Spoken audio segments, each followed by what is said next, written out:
177, we'll see our first Lehigh University wrestler, one of two, Eyvind Boyesen, and he'll be meeting a nationally ranked wrestler, Lloyd of Lock Haven. Brad was redshirted last year, sat out the season. He's a very strong wrestler. He beat Eyvind twice before, and he's currently ranked 6th in the country. Boyesen of around 17. I would feel that Brad, the way I watched him wrestle this afternoon, I don't think anybody's going to beat him.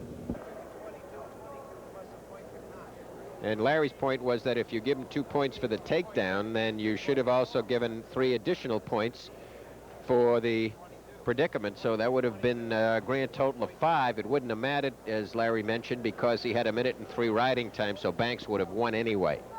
Yeah, because he had 17 going in, and he takes him down for 2 and gets a 3-point near fall.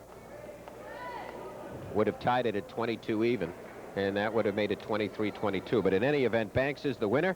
We're going to 177, 2 Lehigh wrestlers coming up in the next 2 bouts. Brad Lloyd of Lock Haven, who was ranked 6th in the country. Eyvind Boyesen of Lehigh ranked 17th in the country going in. Lloyd is the number 1 seed in the tournament at this weight class, and Boyesen is the number 2 seed. Well, he's a fine wrestler, Lloyd, Brad. And he, as Larry mentioned, I believe he has defeated Boyesen twice before, am I right? Yes. So it still hasn't wrapped it up for Lock Haven, because Lock Haven came to the water again and went down. Remember the year that Bloomsburg had 4 finalists and all 4 lost and all 4 Lehighs won and Lehigh edged it out. So here we go. Lock Haven having 4 of their men go down so far. And that one was a surprise.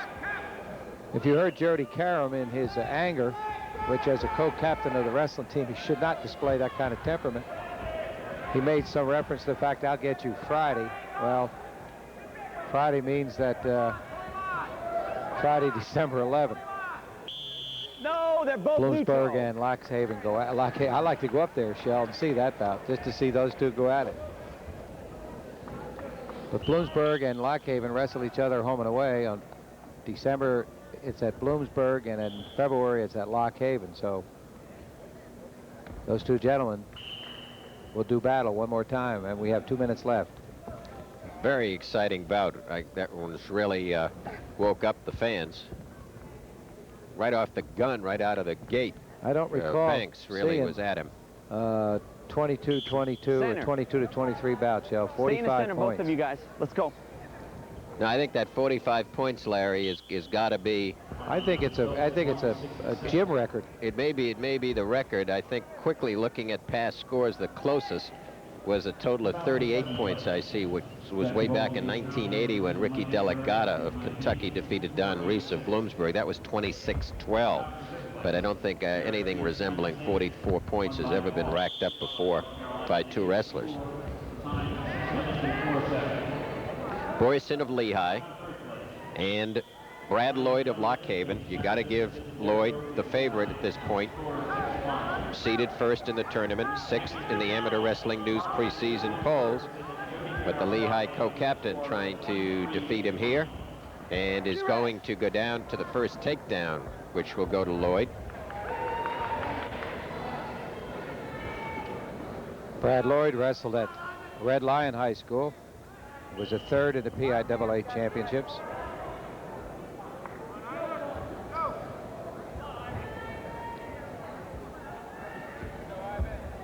That is, Larry, by far, that is the record. That's Let's go, wrestle. of most points by 2 wrestlers in Sheridan tournament history. And I think in Stabler history, and I tell you, I got to go back a long time, even to Grace Hall history, to see that many points racked up. 43 altogether. There's the cradle that we were talking about that Brad Lloyd knows so well. 4, 5.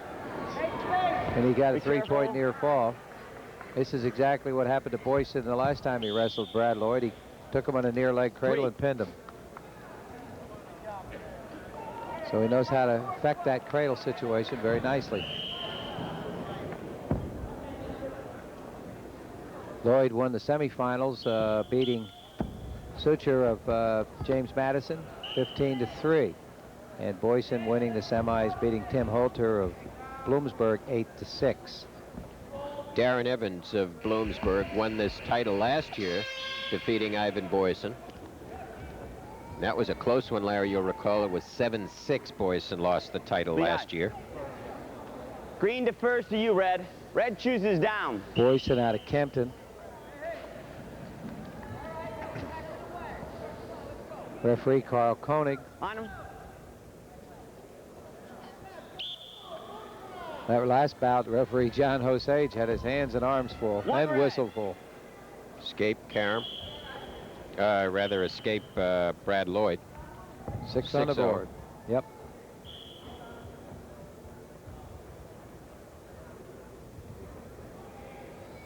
Those of you, of course, following Lehigh wrestling will be, again, upset to know that John Epperly, who re-injured that ankle in the Wilkes match, will be out approximately 6 weeks. He will be 3 weeks in a cast and then another 3 weeks out. So, Larry, we will not see Epperly wrestling until probably halfway through the month of January. And injuries and all kinds of problems continue to plague Lehigh's wrestling program. The word is depth. Q Red. That's what really is plaguing the program. There's an 8-0 lead now in favor of Lloyd. As he continues. Well, even with depth, you can only lose a certain amount of first-line wrestlers, and then you got yourself in some deep problems. The only team that could perhaps afford that is maybe Iowa. Iowa State. Incidentally, you know, I did mention that Iowa State eked by North Carolina State.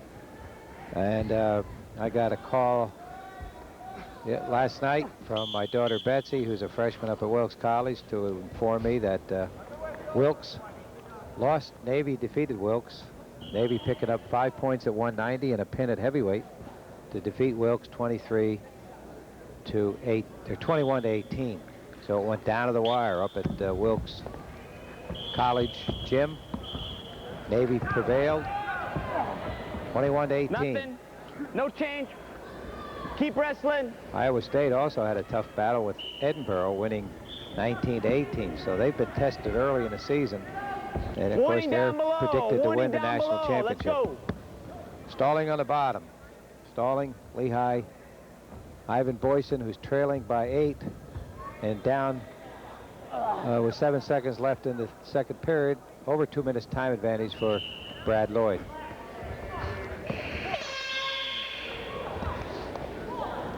Lloyd having no trouble. Lehigh.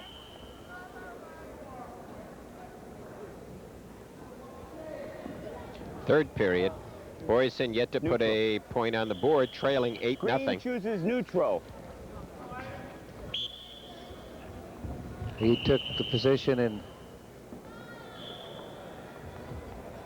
his choice.